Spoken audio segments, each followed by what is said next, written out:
everyone, good morning. Sorry it has been so long since I've been able to make a video. I've had a lot of big major life changes this past new year.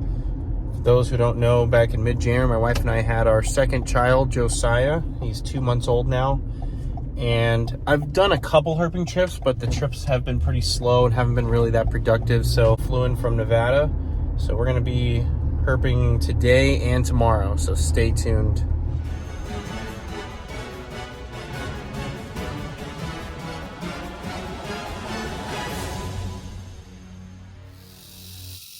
All right, so JC just stopped at a little flip site and we just flipped this little neonate Western coach whip. This guy was born last year. These are one of the longest snakes in North America and certainly the fastest one. They have a pretty broad diet. Right now at this size, they're eating lizards and insects. And then as they get larger, they'll eat pretty much everything. They'll eat other snakes, rodents, birds. So really nice. In this area of this part of Texas, they're just completely tan as adults. So we'll go ahead and get some photos and let this guy on his way. So I just ran out and checked a quick spot that might have had some cover. And one of the things that I always consider when I'm going up to a lot of these areas with abandoned buildings, I always stop and listen, make sure I don't hear any bees. Additionally, I make sure there's no squatters inside too. You don't know who's going to be inside those buildings. If that's something I can pass on to people that are just getting into herping, always be careful. You know, take the time to be aware of your surroundings before you walk up to places. All right, so first snake, I just flipped this adult flat-headed snake. This is from the Tantilla genus. They are centipede eaters. Fairly common species around here in this part of Texas. Love to spend a lot of their time underground and find time to go under rocks and logs. I'm gonna go ahead and put him back under the rock he was under.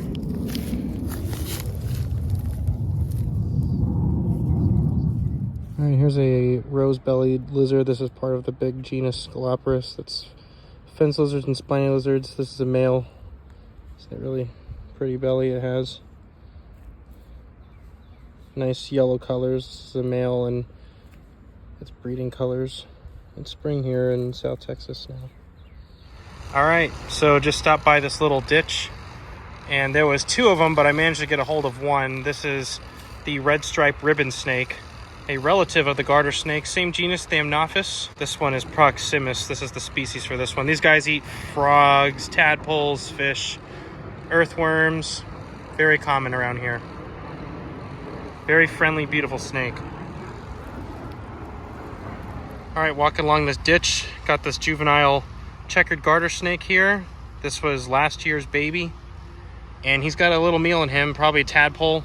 I've already found a frog mass, egg mass in this ditch here. So things are breeding here, so this is a good spot. Hopefully we find a target species here. Go ahead and let this guy go. All right, I was fortunate to get a hold of this Texas spiny lizard. This is pretty much the largest Scaloporus around here until you start going further west and south for crevice spiny lizards. All right, here's another red stripe ribbon. Seen a lot of these, but this one I thought was worth getting a video of. Really pretty. Hiking along this riverbed here with the stagnant algae, a lot of tadpoles and small fish here. Great food for them to eat. So you can see in the water right here, tons and tons of bullfrog tadpoles. All right, so I was just walking along this creek here, found a little red stripe ribbon snake. So this is the next day at a new spot. And right next to the ribbon snake was this basking Texas rat snake. Let's get a closer look at this guy. All right, here's a better look at the Texas rat snake here, and he's already nipped me a few times. Pretty normal attitude for the Texas rat snake.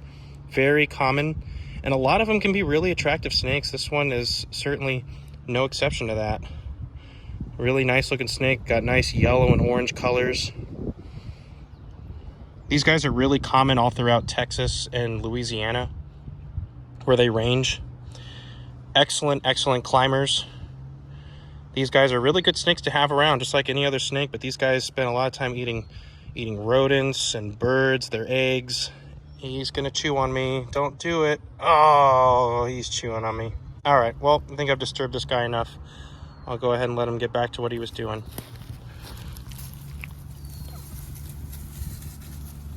This guy doesn't seem one bit bothered that I'm here, but motionless behind that tree, there's a white-tailed deer. Isn't that cool? Always nice to see other animals when you're out looking for stuff. All right, this is the last segment of the video. Isaiah's in his pajamas in the back. That means it's gonna be kind of a late night. I am currently headed south right now. My good friend Aaron and his girlfriend are here from Nevada. I'm gonna pick them up. They're gonna ride with me, and JC from Herping With JC is also gonna be down there herping with us south of here. And we're gonna see how we do. Tonight's gonna be great. The barometric pressure is very low for the area. There's also some surrounding storms that are not too far from here. And so as far as spring is concerned in this time of year, with the temperatures down there, we're talking mid-90s as the high, should give us plenty of opportunities to have temperatures to work with tonight. So fingers crossed, let's see how we do. I was literally just driving through town and this big old checkered garter was in the road. He's pretty lethargic. I wouldn't say lethargic, but he's definitely on the skinny side. Kind of normal for, you know, fresh springtime snakes. I'm gonna just drive up the road here and let him go into the woods. Pretty cool. All right, here's a little small Western Diamondback. Just go ahead and get him across the road and keep cruising because stuff is moving. All right, here's a nice beefy arid lands ribbon snake from down here. Really easy to tell the ribbon snakes there is with that little white spot kind of in front of the eyes. Obviously the pattern. This is very similar to the red stripes that we see up in San Antonio area, but down here in South Texas got the arid lands. All right, this is not a worm. This is a Texas blind snake, and this is a termite and ant larva specialist. This is an adult. See those really tiny eyes at the bottom? I'm trying to see if I can get a video of it flicking its tongue out, but this is indeed a snake, Texas blind snake. There's its tongue there. Tiny eyes. They really don't serve any of a purpose. They spend most of their life on the ground. We were fortunate to get him crossing a road tonight. Let's go ahead and let this guy go. All right, common snake out here, checkered garter. They're very common. Off he goes. All right, here's another Atrox getting off the road. This one's had a few sheds already. It looks like at least maybe 2 or 3 with that rattle there. Last year's baby. All right, well, that's gonna be it for the night. The temperatures have dropped off. Seen anything else since that Atrox, but it was a fun night herping with Aaron and obviously herping with JC. You guys know him, great friend of mine. I'm really happy about the Texas blind snake. That was a really cool lifer. Now it's just a matter of just getting back home safe. So I'm gonna go ahead and let you guys get going and focus on the road. There's a lot of deer and a lot of hogs right on the side of the road. So I'm just keeping my high beams on and just watching the roads, making sure no one's gonna run in front of me. So thanks for watching.